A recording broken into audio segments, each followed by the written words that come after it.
A lot of things we go to the doctor for aren't things that are going to be cured. They're long-term chronic things that we have to learn to manage effectively.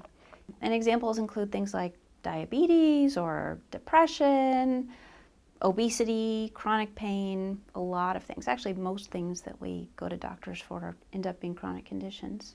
Often managing those things effectively involves making lifestyle changes, which is not easy. If it were easy to do, we would all be exercising regularly, we would all be eating right the majority of the time, and most of us aren't doing those things on a regular basis. Something like weight loss, for example. It's really hard to do. And unfortunately, maintaining weight loss after you've lost it is, I think, even harder.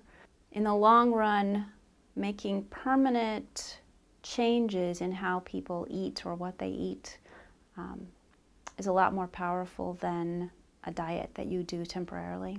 Coordinating with your primary care doctor is really important, and staying up on the labs and things that you need to do with those, very important.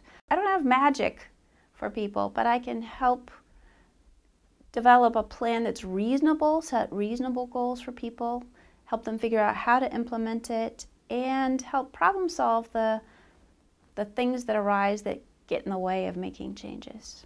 Behavioral plan is all very individual. It involves taking tiny steps. Usually people try to do too much at once. They try to take on too much too fast, and then they can't sustain it.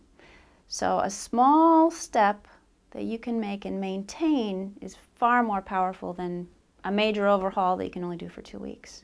Having somebody to be accountable to makes a big difference in whether or not you're really going to maintain changes. Having somebody help you solve the things that are getting in your way can make a really big difference.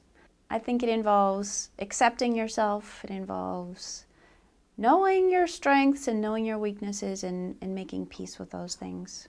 Beating yourself up for mistakes you make or dwelling on your failures, berating yourself, doesn't actually help make change. It makes it a lot harder. So you have to walk a fine balance between pushing yourself to do more than you might feel like doing, but also not berating yourself or beating yourself up.